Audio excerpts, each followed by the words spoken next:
আমারে ও ভগবান কি বাঁচালে রে বাবা। রংপুরের গঙ্গাচড়ায় সামাজিক যোগাযোগ মাধ্যমে ধর্ম অবমাননার অভিযোগে এক কিশোরকে গ্রেপ্তার করেছে পুলিশ। শনিবার রংপুরের গঙ্গাচড়া উপজেলার আদালতপুর গ্রাম থেকে তাকে গ্রেপ্তার করা হয়। এই ঘটনায় উত্তেজিত জনতা শনিবার রাত ও রবিবার বিকেলে 2 দফায় ওই কিশোরের বাড়িসহ সনাতন ধর্মাবলম্বীদের 22টি বাড়ি ভাঙচুর করে। ভয়ে অনেকেই এলাকা ছেড়ে আশ্রয় নেন আত্মীয় স্বজনের বাড়িতে। এখনও বাতাসে চাপা আতঙ্ক। মানববন্ধন পদা করা ও একেবারে মিছিল ধরে আসি এপাকে একটা ভাঙচুর করে শোক ধরে গেছে, মানে যত খুশি বলছে শোকে নিয়ে গেছে গরু ছাগল। আর ঘরে যেন বৃষ্টি নিয়ে বাসে না চাকো ভাঙি ফেলাইছে, গুঁড়া করে ফেলাইছে টাইট পাড়া।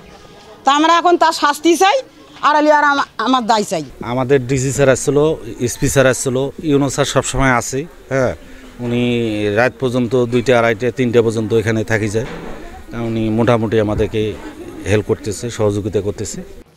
তবে পরিস্থিতি স্বাভাবিক রাখতে এরই মধ্যে নানা উদ্যোগ নিয়েছে প্রশাসন। ক্ষতিগ্রস্ত বাড়িগুলো মেরামত করে দেওয়ার পাশাপাশি নিরাপত্তা নিশ্চিতে বাড়ানো হয়েছে পুলিশ ও সেনাবাহিনীর টহল।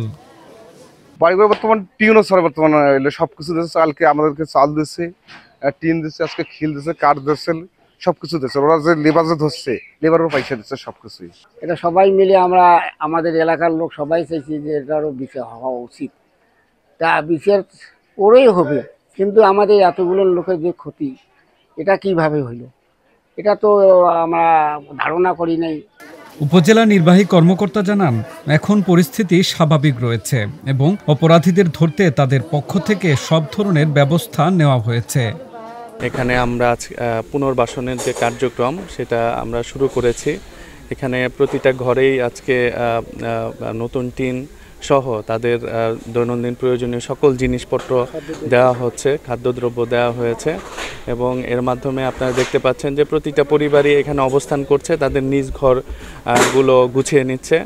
একই সাথে আইনগত যে প্রক্রিয়া, দোষীদের চিহ্নিত করা সহ আইনগত প্রক্রিয়াটা আমাদের পুলিশ বিভাগের মাধ্যমে হচ্ছে। এছাড়া এলাকার নিরাপত্তার জন্য সেনাবাহিনী, পুলিশ সার্বক্ষণিক নিয়োজিত রয়েছে।